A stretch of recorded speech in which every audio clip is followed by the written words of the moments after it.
So ever since I started writing I'm sorry, it's like my cat is such a cuddle bug. I just, oh, hello, darling. Yes, anyway. So ever since I've started writing my story, I've just been so motivated, but at the same time, I really do want to talk more about it because that's like pretty much my life at the moment. Like, when I'm not doing anything else, like, I'm writing my story. So I've spent maybe about 3 to 4 weeks now, I think, maybe like three weeks now, writing. Like, it's at almost 60,000 words. Actually, I'm very, very proud. I checked like a day ago. Well, actually, I checked like 20 minutes ago. It was like around 58,000 and so and so. So it's getting really close. I was aiming for 60,000, but I can go over or whatever. But what I've noticed is it's very easy to give up when you first start it, because when I first started writing this, right, so I just kind of went with what I remembered. I put like most of the memories that stood out, I put them in there, and then as I was going, I would add more and more. And the daunting thing in the beginning is really getting the timeline correct and also figuring out how you want to write it. So I had trouble with, like, if I wanted to do different chapters, if I wanted to, like, separate them into different categories. Should I write about, like, mental issues or like mental health problems or whatever, like as a separate section, or combine it? And I was just having so much trouble figuring it out because I've never done anything like this, and I'm not even much of a reader. Like, in general, I'm not a reader. I don't read many things. The last time I read a book was probably an audiobook or something like that. I just haven't really gotten into the habit of reading, and it has to do with my limited vocab skills. Like, I feel like there's words that a lot of words people use in stories or books that I don't understand, and it kind of like makes my brain a little bit squished and jumbled when I go through like reading stuff and not understanding, because like I'm just like too lazy to search it up, but at the same time I'm like, I just want to finish reading this, and then what's end up happening is I just don't know what I'm reading anymore. And then I've noticed with people, when they tell me things that are like I'm not sure about what it is, like I've had people explain like lawn bowling to me, and it's gone through one ear and come out the other because I just don't get it. Like, somewhere along the lines I lose what they're saying, and then suddenly like whatever they say just jumbles and it doesn't make any sense. I think it has to do with like an ADHD thing where you kind of don't pay attention and then suddenly you don't understand what's going on. So I've always had that problem. I've never been much of a reader. And the furthest I've ever written was when I was like a teenager, and I wrote a lot of fanfics and original stories based on like fanfics based on things like movies that I liked and stuff like that. But it was more of a just like creativity, kind of like, fanfics. Everyone writes them, right? Maybe. So I never really considered that any like good or anything. It was more like just kind of like unleashing my love for the whatever I'm writing about or something like that. So yeah, that's basically. And then I've had dreams where I'm like into this really, really exciting story, but other than that, I really don't have much practice. So writing this has been very, very challenging, especially in the beginning. Like, especially when I haven't written for years and I'm like trying to get right. And you hear this all the time. They say like show, don't tell. So I had to really figure out what that means. And to me, what I found out is like how you show but not tell is to kind of like give you an image of what you're seeing, what's happening, what you're saying, everything. So instead of saying, oh, yesterday I went to this and that, like you got to say like, I saw roads open up, just you have to like make it so that you can see it. And that's, I guess, the difference between a really good story and one that might be a bit more boring or something. So yeah, that's been a challenge, because in the beginning, I'll tell you one thing, in the beginning when I was writing, everything was telling, because I was just like trying to get the events right. So I was just writing, and then when I went back to it, I was like, oh god, that doesn't even sound that good. It's like I'm reading it going like, that just sounds so awkward. Like, I should actually do a comparison of what I have now versus the first time when I wrote it, because it's really different. Like, even the first page is just so different.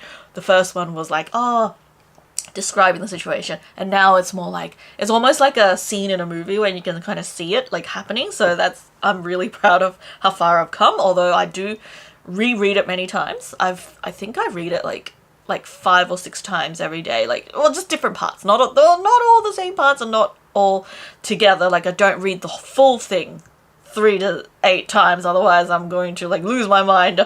I do pick out parts that I'm reading, and what I do find is every single time I'm doing that, I'm picking a lot of mistakes, because sometimes there's inconsistencies. Like you'll talk about how you haven't moved here, and then suddenly you're like, oh, we moved in together, you realize that, oh, maybe the timeline's wrong and stuff.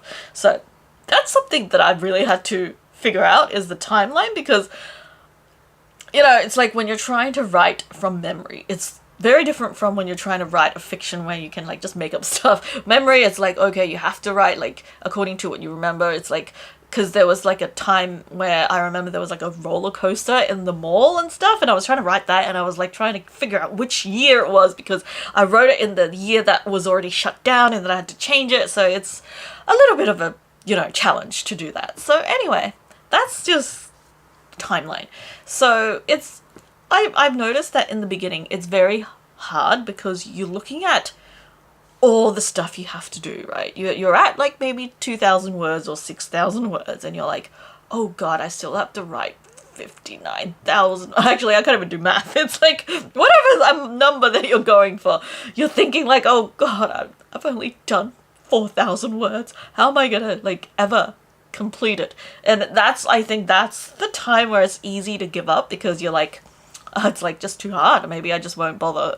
That's actually what happened to me years ago when I was trying to write this, was that I wrote a few paragraphs, and then I was just like, this is just not working. Like, I don't want to do this. So I just turned it off and I never did it again.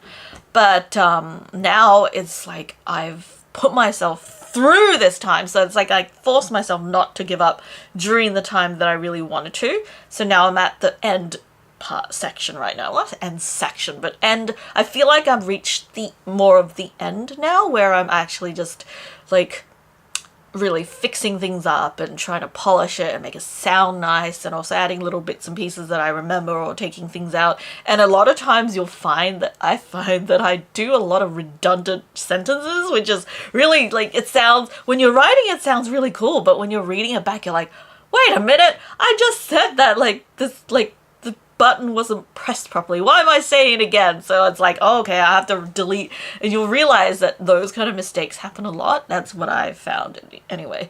So that's another reason to reread it, because just yesterday I caught like 6 or 8 mistakes that I would have just completely not seen. And sometimes it's like you write like, oh, the best something, and then you write BESET or something. That's what I did. Like, it's like, whoops, that's not exactly what I meant. Like, and the worst thing is sometimes the spell check or something, if you're using certain ones, may not pick it up if it's a word that is not, I don't know if BESIT is a word, but I actually never heard of that.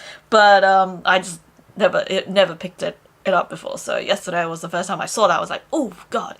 And like my worst fear right now is like, if I publish it like through the Amazon thing, right, and people order it and there's like really nice like book, and then there's all these errors, although I'm definitely going to get it edited, like professionally edited, I'm pretty sure, unless I figure something out. Like, I don't know, it's just I haven't really gotten to that stage yet.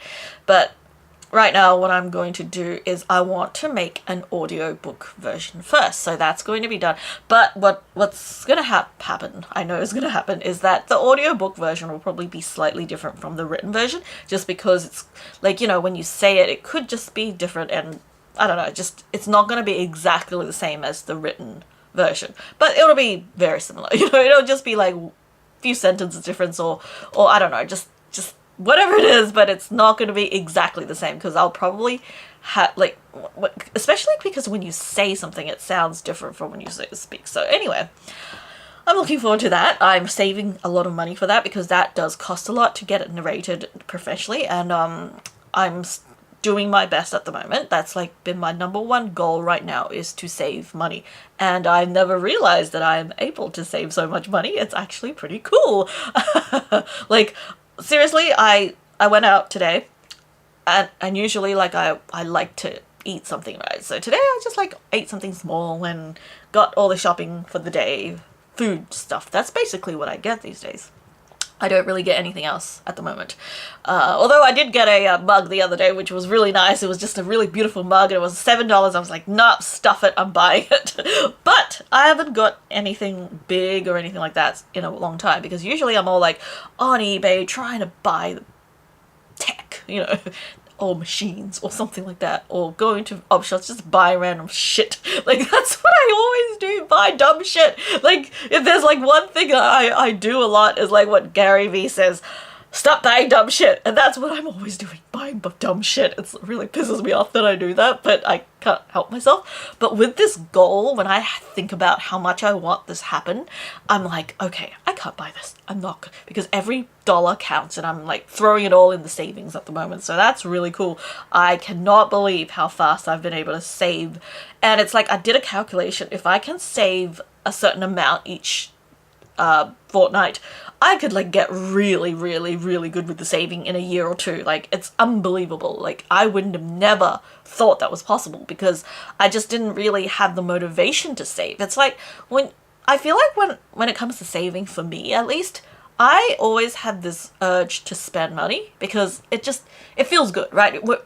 I am always looking for a dopamine hit, because sometimes I just feel like, oh, like when you're living the same day, like every day the routine is very similar, you kind of get into this almost like this sad mode where you just wish for something different. And because we're in a situation where we can't just like go and like do something really, really unique and different, it kind of like sometimes you just want like little pleasures and little things that will make every day really kind of more exciting. So that's what I've always done, is I just buy random stuff, and you'll see like how many random stuff I bought. Like, I was like, no, I can't go to certain places because I don't want to be tempted. And it's really the stores that sell once-off things that tempt me the most, because I have this really, really like hoarding type of mindset where if I see something that's really good, like my mind is like, oh god, I'm not going to be able to see it again, and I'll never get the chance again, and then I feel like I need to buy it. I've had that problem a lot in the past, where even with things that like you get a lot of, I'll see it once and I'm like, oh god, it's going to disappear forever, and then I just feel like I need to get it then, otherwise I won't get the chance. For some reason, before I have it in my hand, I just so desperately want that thing. And the weirdest thing is when I do have it, I feel guilty about spending the money a lot of times. I'm like, oh, why did I do that? I shouldn't have even spent so much. Why am I spending all this? So that's what ends up happening, is that I just really want to buy stuff. And then I buy the stuff. And then I find that, oh, it doesn't even matter that much, like 2 days later. So I feel really bad about it, and sometimes, and then other times I'm just like, I can't even get rid of it now because it's hard to resell things. Like, you'll find you can buy stuff for a really good price, but to sell it is much harder if you don't have a shop. Like, if you don't have a shop that specializes in selling certain things, it can be hard to sell something, unless it's something that's everyone wants and it's easy to sell on eBay. But if it's something that's harder to sell, especially a bigger item, you will find it's much harder to sell once you get it.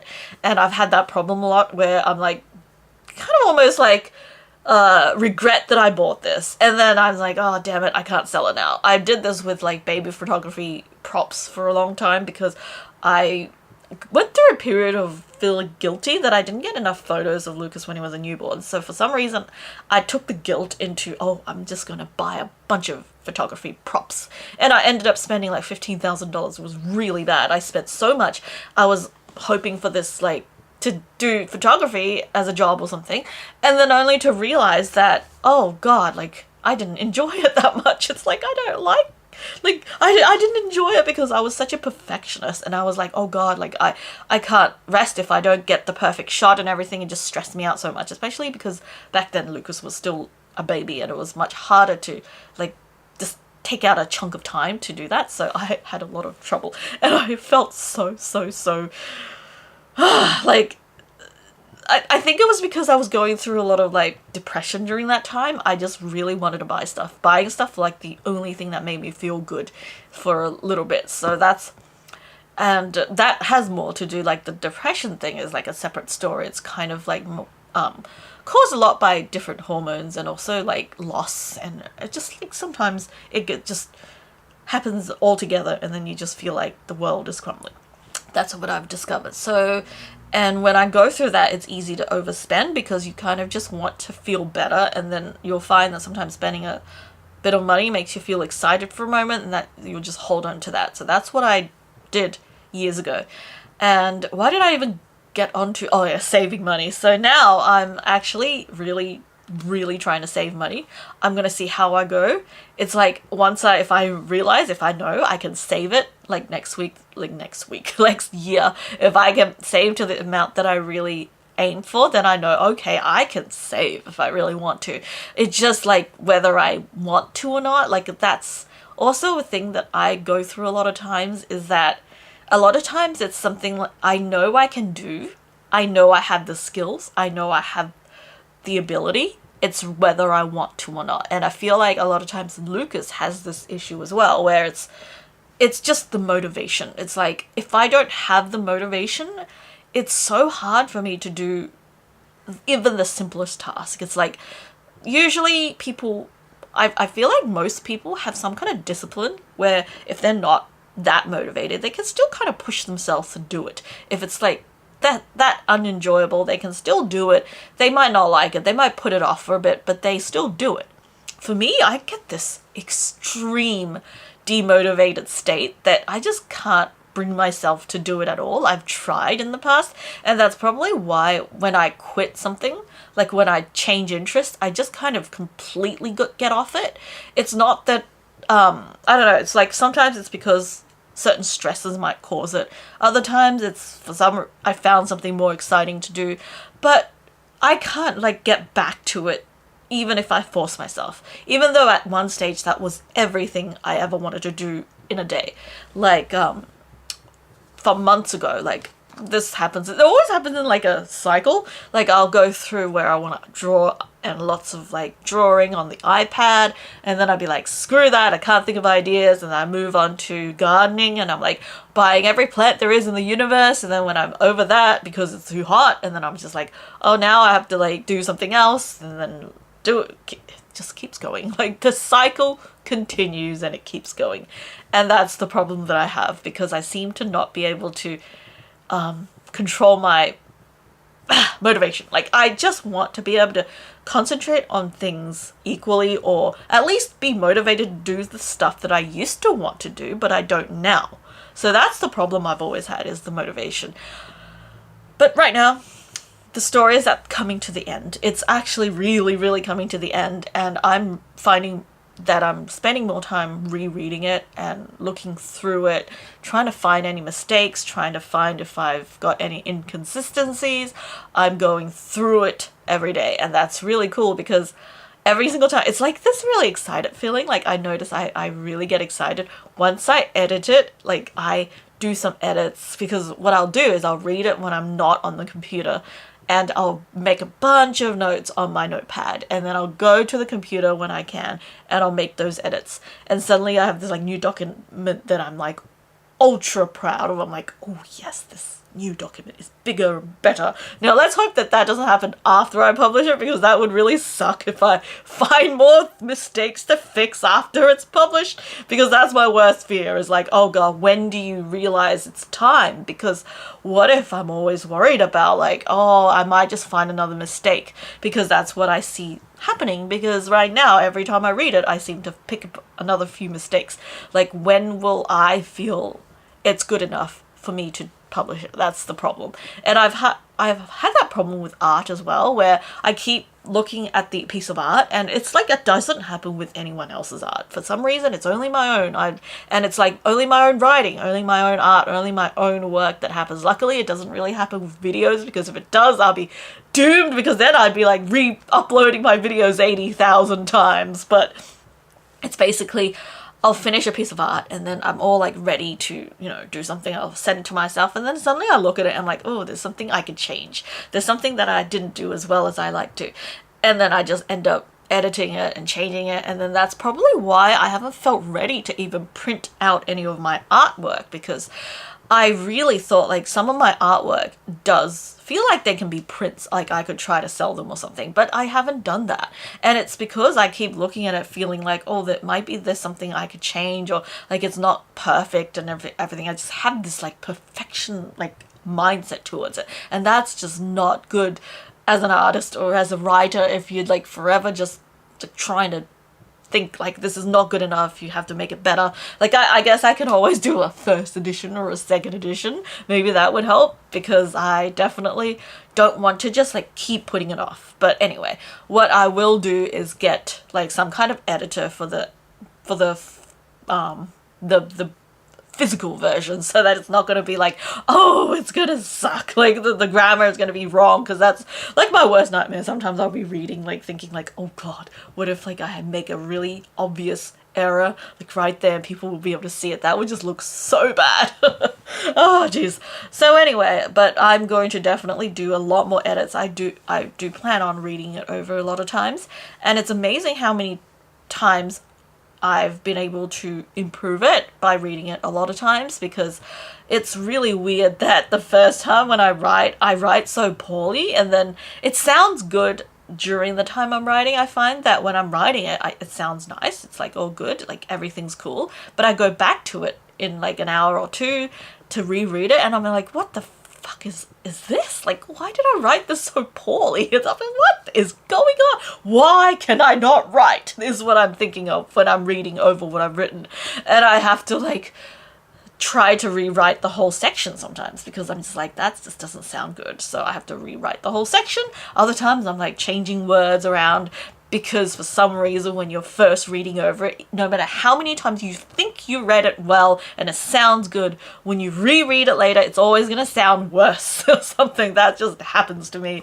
And yeah, but I'm also really loving the app called Grammarly. I've never seen an app that's so good with just editing things. Like it usually Word, I'm always just been used to Word, and like they're kind of shitty grammar edit things, but then again I use the old version, so I don't know, the new ones might be better. But I'm using Grammarly right now, and it's really helping me with just coming up with better words or better ways to say something, and that's really interesting because I would have not been able to do that before. So that's another really cool thing. So right now I'm just kind of debating whether I want to add certain events in, because there are certain things that I don't know if I want to add if it doesn't really fit the story, if you know what I mean. Like, you know, it's like it still has to be interesting. I don't want to just write a bunch of random crap that doesn't do anything with the story, because because I can be like, oh, I went to the shop that day and then I left all the stuff and then I did, you know, it's like I don't want to make all these irrelevant information, so I have to be really careful with what I add. But I do find that sometimes I'll be taking big chunks out and adding chunks in, and that's just slowly upping the word limit. And I'm still debating whether I want this to be 60,000 or 80,000, because I keep looking up what's the best length for a memoir, and everything I've read is like 60 to 80 is the standard, and usually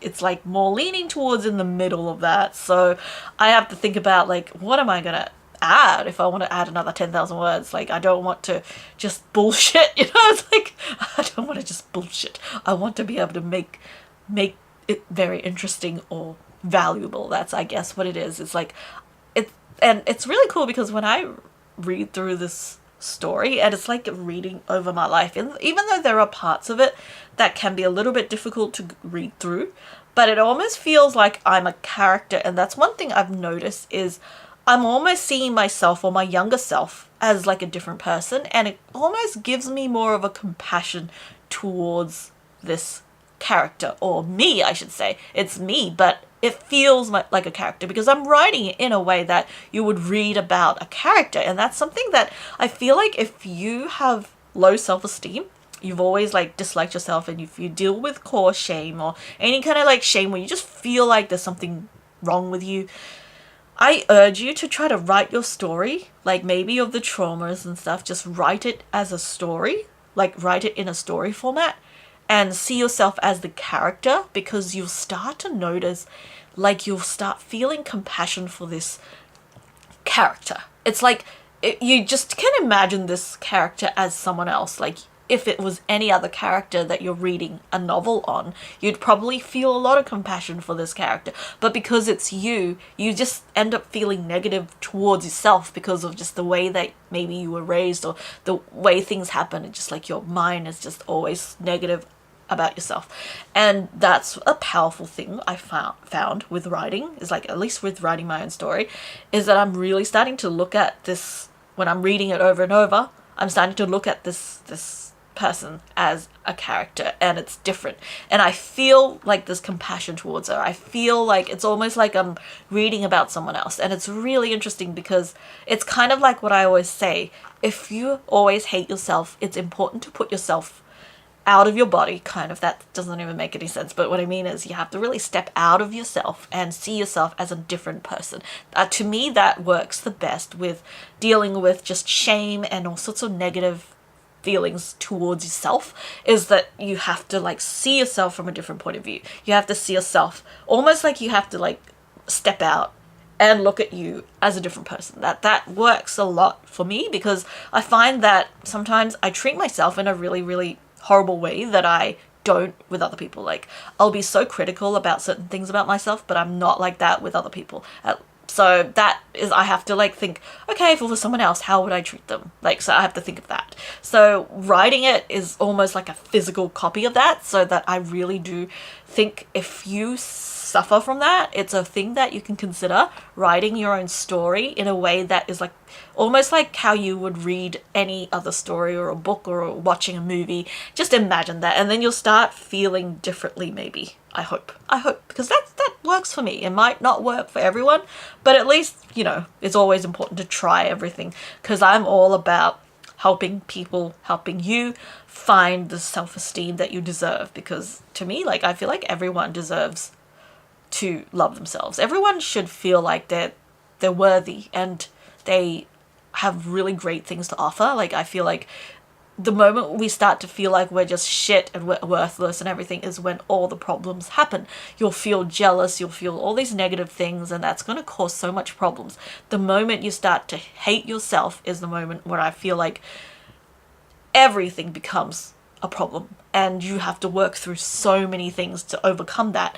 And you'll find almost every single one of your problems in life, or problems with people, or is going to go back to that negative self-esteem and negative self-image and things like that. So that's something that I really do recommend working on if you have negative self-esteem. And that's something that I really love talking about, because I'm just so passionate about it. It's like I've just realized just how much it affects you. And it's like when I realize how much, I just hit the funny bone. Anyway, when I realized that how much it affected me, I just realized how important it is to get to the root of it. We need to really get to the root of it. Otherwise, we're not going to feel worthy with anything. What's going to happen is you'll write something and just feel like it's a piece of trash because you don't even like yourself. Like, that's what I've always felt. That's like, I feel like, oh, because I wrote it, it just feels like it's not good. Or if it's my work, it's my videos, it's my stuff, you end up feeling like, oh, it's not as good as someone else's. And that's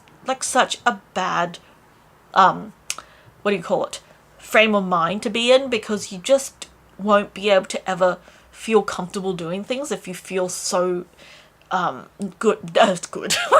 I'm talking too long, I can't think.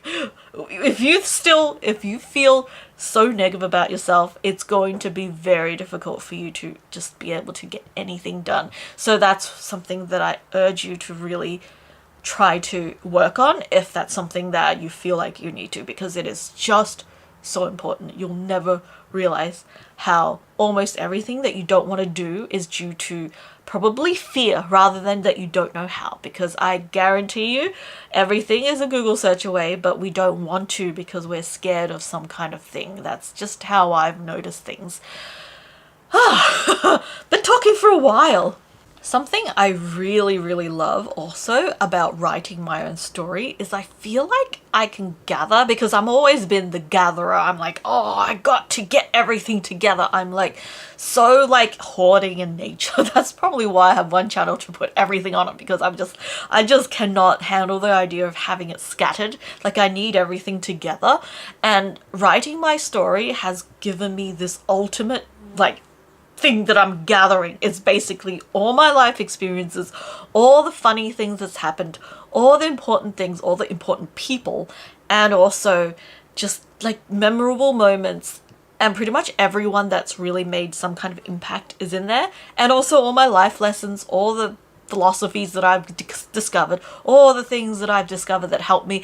I feel like this treasure trove, it's like this is a treasure trove of the most important thing, and that's what really drives me to make it into the best like that I can, because having this treasure trove of this thing, this book is just, it feels like everything I ever wanted to just put everything in one place, like all my life lessons, everything, like quotes that I love, people who have made a difference to me, so many things, and even like the messages that I like to say a lot in my videos, like the whole thing about like ugliness and how we don't have to worry about our looks as much because people really care a lot about how we feel, and also we don't need to show up perfect because nobody even like likes characters who are too perfect. So it's like, why are we so worried about being too perfect? So, you know, all these things that really matter to me, it's like I can put them all together in one place, and that's just so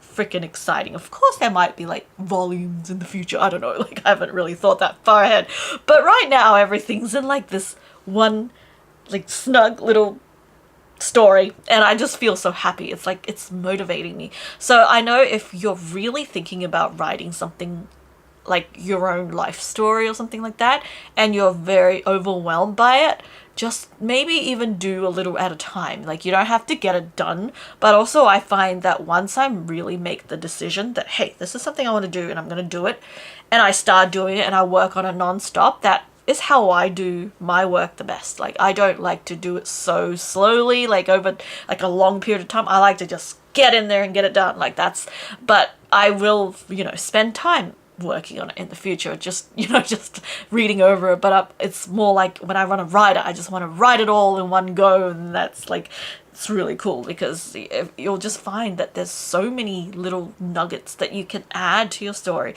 that's going to make it such a treasure trove. That's how I see it, is like this is a treasure trove of everything that mattered to me in my life, and of course people who don't matter as well, like, you know, it's like all the negative experience as well, but whatever, like just feels like such an accomplishment.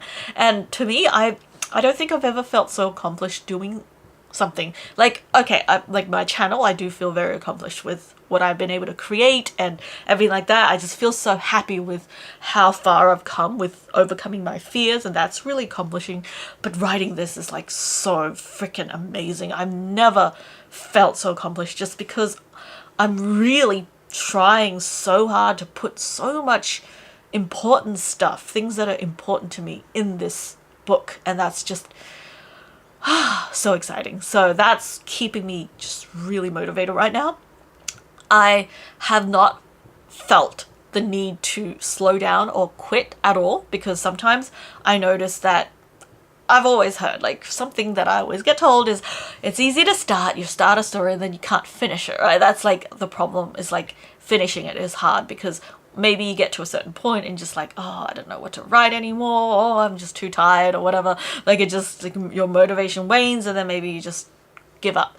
And how I'm getting through it also, one of the main reasons is because I want this narrated. And not only just do I want it narrated, I want it narrated by a specific person.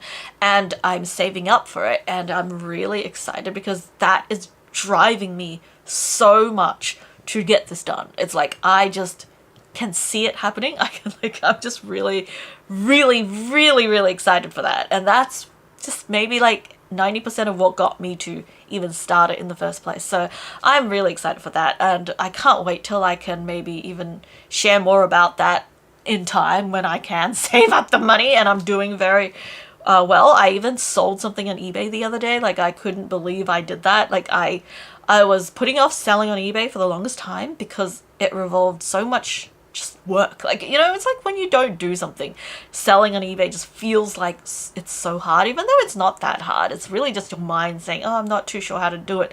And it's like, you just kind of feel like, oh, intimidated, but it really isn't that hard. Like, you just print out a shipping label, and it forced me to use my shipping label printer, which I had, and I'm so happy I did that because I would have never used that otherwise. If I wasn't forced in some ways, I probably would have just forgotten about that existence, and then one day it'll be broken somehow because Lucas was playing with it, and then it'll just, you know, be wasted. But now I've been able to use it, so that's really cool. It's also set up in a way that I can use it again if I need to. So that's really, really cool. I was able to sell on eBay. I made about like $700 through selling that. It was actually that, I don't know if you remember, months ago I said I bought a Meta Quest 3 because I wanted to use it for exercising because I was in really like this stress depressed mode where I just freaking couldn't exercise no matter what I did. I was so worried and stressed that I couldn't, and now situations have improved so that I don't feel like I need it. And luckily I'm the one luckily I'm my typical self, put it in the box and never opened it, right? So I was able to sell it as is for almost the price I bought it at, so I didn't lose too much on it. And it's really, really great that I sold it because I wouldn't have wanted to just leave it in the box for that long, not use it, and then 2 years later they have like a much better version out there, and that people don't even care about that, and that by that time it'll probably be so much harder to sell. And like, I think I really escaped narrowly because that Meta Quest 3S just came out, and I feel like I sold it right before it came out. So now I'm like, oh my god, thank god, because that one is cheaper, and if I didn't sell it I would have probably be stuck with that and not been able to sell it. So yeah, it's actually also making me a little more feeling like selling more things on eBay, because it's like once you do it once, you're like, oh, so that's how it's done. And I think I was just worried about like freaking screwing it up and like disappointing people who are buying it, because I have severe stress when it comes to things like that. I tend to just want to, like, I almost feel like the overwhelming stress the minute that they bought the thing, and I knew I couldn't go to the post office that day to send it off because I was stressed. I was like, god, this thing is going to be in my mind until the next day. It's going to be like 12 hours of me worrying about this stupid thing. And then that's when I just figure out how to print a shipping label, and everything worked out. But I don't know why I would worry about things like that, because normally it takes people like to the next day at least to ship it off, unless they ordered it really early in the morning, or I ordered it really early in the morning, and then it might be sent out the same day. But still, I just put myself through so much stress, and that just makes selling so difficult. But now that I've done it once and everything went well, I'm like more motivated to do it some more. So I might even list more things up to see if I can sell things to, you know, get there faster with the money.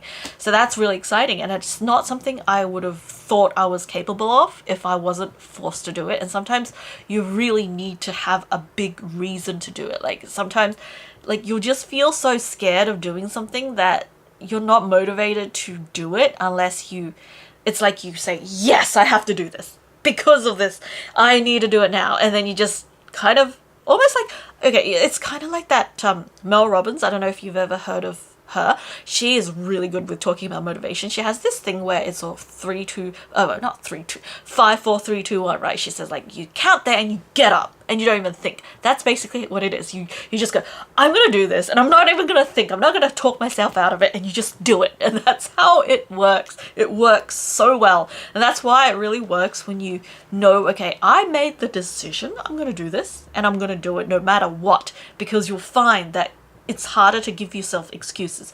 And also, if the quicker you do it, the better it is, because it gives your mind less of a chance to chicken out. Because for some reason, when we dwell and we just sit there and we don't do it, our mind will come up with 300 excuses to why it's not possible, and soon you'll be just like talked out of it by your own mind, and it sucks, because I've done that too. Like, I'll be like, oh, maybe I should sell this, and then I'm like, oh, no, and then before I knew it, like, I don't even bother with it because it's like too hard. The mind thinks it's too hard. It's not that it's too hard, it's just like I don't know, it's just something that's like motivation. So that's something I really recommend if you have trouble with motivation. Like, you gotta make the decision, like, I'm gonna do this and I'm gonna do it now, and then just do it. Like, don't even think about it. Don't like dwell, don't sit there planning, don't do any of that. Just do it right away, and that works so well. So hopefully that really helps you. I hope that somehow you find some kind of motivation to do something that's like a big project of yours or something. It could be writing, could be anything, but hopefully you feel motivated. That's my goal, is for motivation to set in for you.